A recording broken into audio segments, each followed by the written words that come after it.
दोस्तों, जैसा कि हम सभी जानते हैं, सोलर सिस्टम में कुल 8 सितारे हैं, जिसका सेंटर सूरज है। सूरज की ग्रेविटी की वजह से ये सारे सितारे इसके गिर्द घूमते हैं और हर एक की अपनी रफ्तार है। अस्सलाम वालेकुम दोस्तों, खैर मकदम है आपका हमारी चैनल अबियास टीवी में। आज का हमारा मौजू है सोलर सिस्टम। दोस्तों, हमारे सोलर सिस्टम को उर्दू में निज़ाम शमसी और हिंदी में सौरमंडल कहते हैं। साइंस के अकॉर्डिंग हमारे सोलर सिस्टम की तख्लीक आज से 4.5 बिलियन ईयर्स पहले हो चुकी है। ख्वातीन व हज़रात, सूरज हमारे सोलर सिस्टम का सेंटर और एक स्टार है। सूरज का मास ज़मीन से 3,33,000 गुना ज़्यादा है और 1,047 गुना जुपिटर से ज़्यादा है। इक्वेशनली देखें तो सूरज का मास 2 × 10⁻30 है और इसका डायमीटर लगभग 1.39 मिलियन किलोमीटर्स का है। यह हाइड्रोजन और हीलियम गैसेस का एक बहुत ही बड़ा स्टार है। सूरज की ग्रेविटी की वजह से ज़मीन के साथ साथ सोलर सिस्टम के बाकी सितारे भी इसके गिर्द मुसलसल घूमते रहते हैं और इस पे टेम्परेचर 1,00,000 डिग्री सेंटीग्रेड से भी ज़्यादा रहता है। अगर आप ध्यान से आसमान की ओर देखें, आपको कुछ ऑब्जेक्ट सितारों से भी बड़े नज़र आएंगे, जो अपनी जगह बाकी सितारों के मुकाबले में बदलते रहते हैं और वो टिमटिमाते भी नहीं है।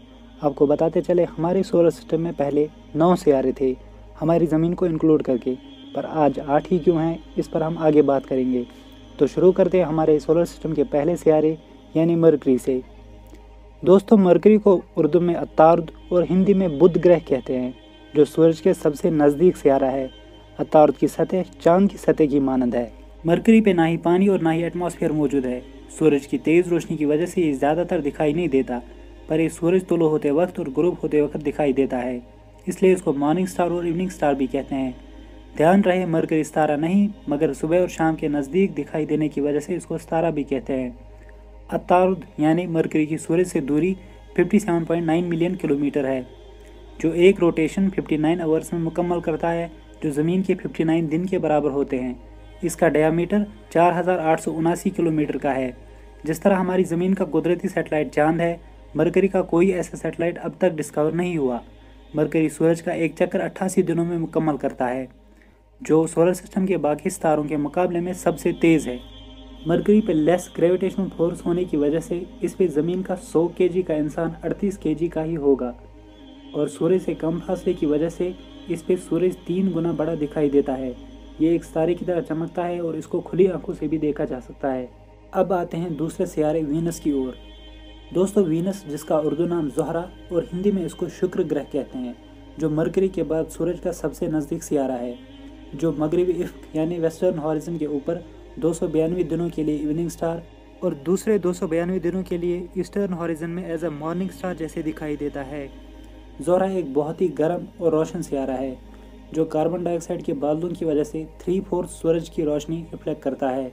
वीनस का मास तकरीबन हमारी ज़मीन के बराबर है, जो सूरज के गिर्द 225 दिनों में एक चक्कर मुकम्मल करता है, और ये अपने एक्सिस की रोटेशन 243 घंटों में मुकम्मल करता है। मगर ये 243 घंटे सही मानों में हमारी ज़मीन के 243 दिनों के बराबर होते हैं। इसका डायमीटर 12,104 किलोमीटर का है। कार्बन डाइऑक्साइड की मोटे एटमॉस्फेयर की वजह से इस पर नाकाबिले यकीन गर्मी होती है। एक्सेसिव वॉल्केनोज़ की वजह से इस पर हमेशा लावा फ्लो होता रहता है और इस पर कोई ज़िंदगी की उम्मीद भी रखना नामुमकिन है। इसको भी मॉर्निंग स्टार और इवनिंग स्टार कहा जाता है। यह सोलर सिस्टम का सबसे गर्म तरीन सितारे की हैसियत रखता है। इसके बाद आती है हमारी अर्थ। अर्थ को उर्दू में ज़मीन और हिंदी में पृथ्वी कहते हैं। ज़मीन के बारे में तकरीबन हम सब वाकिफ़ हैं, खैर कुछ दिलचस्प हक़ाइक़ आपको ज़रूर बताएंगे। ज़मीन सोलर सिस्टम का वाहिद ग्रह है जिस पे ज़िंदगी एग्जिस्ट करती है, जिसकी वजह सूर्य से सही दूरी, एक सही एटमॉस्फेयर और हवा और पानी का होना। सूर्य से हमारी ज़मीन की दूरी 149.6 मिलियन किलोमीटर की है और ज़मीन का एवरेज डायमीटर 12,800 किलोमीटर का है। ज़मीन का एक कुदरती सैटेलाइट भी है, यानी मून। मून को हिंदी में चंद्रमा कहते हैं। ज़मीन के पूरे सरफेस एरिया में 70.8% पर सिर्फ पानी है और 29.2% खुश्क एरिया है। ज़मीन के बाद अगला सितारा मार्स है। मार्स को उर्दू में मरीख और हिंदी में मंगल ग्रह कहते हैं। ये सूर्य से बढ़ती हुई दूरी में चौथा सितारा है। मरीख दूर से देखने में रेड दिखाई देता है, इसलिए इसको रेड प्लैनेट भी कहा जाता है और इसकी सूर्य से दूरी 228 मिलियन किलोमीटर की है। मार्स का डायमीटर 6,794 किलोमीटर का है और मास ज़मीन के मुकाबले में 1/9 है। इसके 2 नेचुरल सैटेलाइट हैं जो इसके गिर्द घूमते हैं, पहला डेमोस और दूसरा फोटोस। ये दोनों चांद मार्स के बहुत ही नज़दीक है, जिनका डायमीटर लगभग 20 किलोमीटर से भी कम है। और साइंस और रिसर्च के अकॉर्डिंग ये माना जाता है कि इस पर बहुत बड़ी मिकदार में पानी और बर्फ़ मौजूद है और इसका माहौल और ग्रेविटेशनल फोर्स ज़मीन से ज़्यादा मुख्तलिफ नहीं है। मौजूदा रिसर्च से ये पता चलता है कि अभी मार्स इंसान के रहने के पूरी तरह काबिल नहीं है, मगर इसमें अगर कुछ बदलाव किए जाए जैसे ग्रीन हाउस इफेक्ट, तो हो सकता है इंसान इस पर सर्वाइव कर सके। मार्स के बारे में इंसान कितना और क्या जान पाया, इस पर हम आगे एक पूरी वीडियो बनाएंगे। मार्स पे एक दिन 24 घंटे और 37 मिनट का होता है और सूरज का एक पूरा चक्कर लगाने में इसको पूरे 2 साल लगते हैं। मार्स के बाद हमारे सोलर सिस्टम का अगला सियारा जुपिटर है। दोस्तों, जुपिटर को उर्दू में मिस्त्री और हिंदी में बृहस्पति ग्रह या गुरु ग्रह भी कहते हैं। जुपिटर सोलर सिस्टम का सबसे बड़ा सियारा है, जिसकी सतह गैसें से बनी है, इसलिए उसको गैस जेंट के नाम से भी जाना जाता है। जुपिटर की सूरज से दूरी 778.6 मिलियन किलोमीटर की है। इसका डायमीटर लगभग 1,42,984 किलोमीटर का है। इसको भी ज़मीन से खुली आंखों से देखा जा सकता है और साइंस के अकॉर्डिंग इसके 79 मून्स हैं, जिसमें आयो, यूरोपा और कैलिस्टो भी शामिल हैं। और जुपिटर का एक हमारे सोलर सिस्टम का सबसे बड़ा चांद है, जिसको गैनीमेड के नाम से जाना जाता है। और जुपिटर सूरज का एक चक्कर लगाने में तकरीबन 12 साल लगाता है। इसकी एक ख़ास बात है, इस पे एक ग्रेट रेड स्पॉट है, जो हकीकत में पिछले 200 सालों से चलने वाला एक भयानक तूफान है। और ये रेड स्पॉट 30,000 किलोमीटर लंबा और 13,000 किलोमीटर चौड़ा है। इसके बाद अगला सियारा सैटर्न है, जिसको उर्दू में ज़हल और हिंदी में शनि ग्रह कहते हैं। ये सूरज से बढ़ती हुई दूरी में छठा सियारा है। ये भी जुपिटर की तरह एक गैस जेंट है और इसकी सबसे बड़ी खास बात इसके गिरद घूमने वाले पत्थर और बर्फ़ से बने हुए रिंग्स हैं, जो इसको बहुत ही ख़ास बनाते हैं। इसके कम से कम 30 और ज़्यादा से ज़्यादा 60 चांद हैं। ये सूरज से 1433.5 मिलियन किलोमीटर की दूरी पे है। इसका डायमीटर लगभग 12,500 किलोमीटर का है। ये सूरज का एक चक्कर लगाने में 29.5 साल लगाता है और अपने एक्सिस की रोटेशन 10 घंटे और 14 मिनट्स में पूरा करता है। इसके बाद का सियारा यूरेनस है, जिसको उर्दू में भी यूरेनस और हिंदी में इंद्र ग्रह कहते हैं। दोस्तों, यूरेनस सूरज से बढ़ती हुई दूरी में 7वां सियारा है।